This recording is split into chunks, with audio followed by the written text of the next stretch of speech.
اليوم جبت لكم واحد الوصفه اللي زوينه بزاف وطبيعيه للعيالات اللي باغيين يغلطوا على الصح والغلط زوين طبيعي ان شاء الله. مرحبا بكم معايا. السلام عليكم خواتاتي وخوتي، كنتمنى تكونوا بخير وعلى خير. اليوم جبت لكم اللحسه الصحراويه اللي هي زوينه بزاف، وغنبداو الفيديو ديالنا بصلاه على الرسول عليه الصلاه والسلام. اللهم صل على محمد وعلى اله واصحابه اجمعين.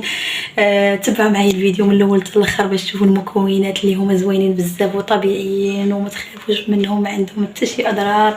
ومرحبا بكم. المهم تبعوا معايا الفيديو باش تكتشفوا شنو عندنا هنايا. هذه البوفيه اللي غزاله بزاف، البوفيه الصحراويه كيف ما كتشوفوا. هذه راه فيها شي كيلو، هذه راه زوينه بزاف. عندنا هنايا الزيت البلدي، هنا عندنا كلشي بلدي وكلشي طبيعي كيف ما كتشوفوا معنا. هنا حبوب اللقاح درت لكم فيديو عليها، هو حبوب اللقاح. هادو هما حبوب اللقاح اللي زوينين بزاف لفقر الدم وكتقويه المناعه والفوائد ديالهم عديده بزاف كيف ما كتشوفوا معايا. هنا عندي سيلالاك، عندي العسل الطبيعي.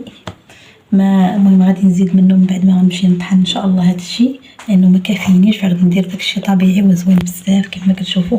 عندنا هنا السمسم الاحمر اللي هو زوين بزاف لزياده الوزن.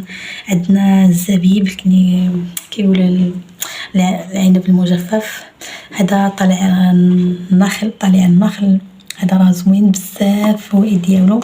عندنا هنايا الفوا،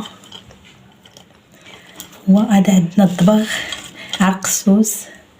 هذا الضبغ اللي مزيان بزاف للمعده، هذه الفوه اللي مزيانه لفقر الدم. هذا مزيان للجهاز التنفسي، عنده العديد ديالو. الناس اللي عندهم السكري غيحيدوا. المهم بالنسبه للناس السكري بطبيعه الحال حيت تطلع شويه حلو. الناس اللي عندهم سميتو ما غاديش يديروا العسل الحر فيها. المهم هادو الناس اللي صحتهم مزيانه ما عندهم حتى شي حاجه غادي يستعملوا هاد اللحسه. عندنا هنايا غادي ندوزو قلنا السمسم، غادي ندوزو لهنايا البكبوكه.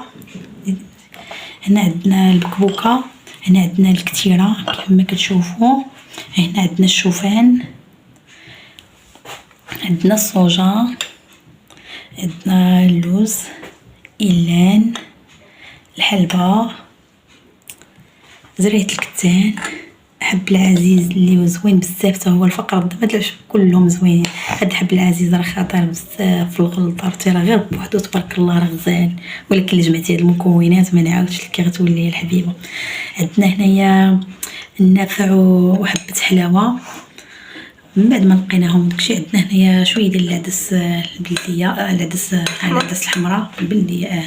عندنا هنا الكاوكاو البلدي. عندنا هنا شويه ديال الحمص كيف ما كتشوفوا. عندنا هنا حب رشاد.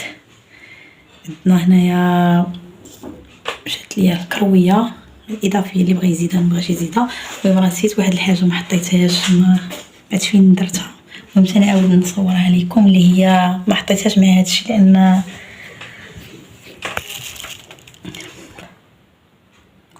كيف ما كتشوفوا معنا. هذه زريعه الفصه اللي زوينه بزاف هي التسمين كيف ما كتشوفوا راه غزال هذه التسمين. المهم هاد المكونات كلهم تبارك الله راه كيغلطوك على الصحه اختي خواتاتي عفوا. كيف ما كتشوفوا معنا هنايا عندي زريعه قرعه، هذه زريعه البصله، زريعه الكرافس، زريعه اللفت، زريعه خيزو، شي زريعه اخرى مشات ليا. المهم نتفكرها ونقولها لكم. والله هنايا كاينه مع هذه نجمه الارض اللي هي زوينه بزاف. المهم غادي نتفكر معكم هذه زريعه معدنوس كيف ما كتشوفوا معايا خواتاتي. دابا راه ما غيمكنش ليا دابا نطحن هادشي باش نخلط معكم مكونات. المهم حتى لغدا ان شاء الله غادي نديهم للطاحونه لاني عندي مولينكس ما كطحنش ليا مزيان. وغادي نزيد معايا العسل الحر لان بقى ليا غير شويه العسل الحر. هذاك السيد اللي كيطحن ليا غادي نقول ليه يزيدني واحد نص كيلو ديال العسل الحر ان شاء الله. وعاد باش غادي نطحن هاد المكونات. المهم بالنسبه لي انايا ما غندير غير الكميه اللي غنستعمل، غندير نطحن كلشي ولكن ما غنخلطش. المهم بغيتوني غنصور الفيديو غادي نلوحو، ولكن بغيتو المكونات من بغي سميتو كتبوا ليا باش نحط لكم باش نبغي ملي نبغي نخدمها ونطحن المكونات بغيتو نشاركها معكم مرحبا، لانني ما بغاش نخلط كلشي بالنسبه لي حتى نديرو غير ليا انايا. المهم كنتمنى اللي عجبو الفيديو وبغاني نصيب ليه يكتب لي ان شاء الله، لان هاد الحصه راه زوينه بزاف وداكشي منقي ومغسول ومحمر، داكشي مصيب على حقه وطريقه. اللي بغات نخلي لكم النمره ديالي نوجدها معكم لانها زوينه بزاف وفيها كل شيء طبيعي، وهذه تغلاضي هادشي عن تجربه لانها زوينه بزاف. وما تنساوش اللي عجبكم الفيديو ما تنساوش ليا لايك وابوني وبارطاجيو ليا الفيديو مع الاهل والحباب. وان شاء الله الفيديو الجاي ان شاء الله بغيت نشاركها معكم، كتبوا لي خواتاتي. والسلام عليكم.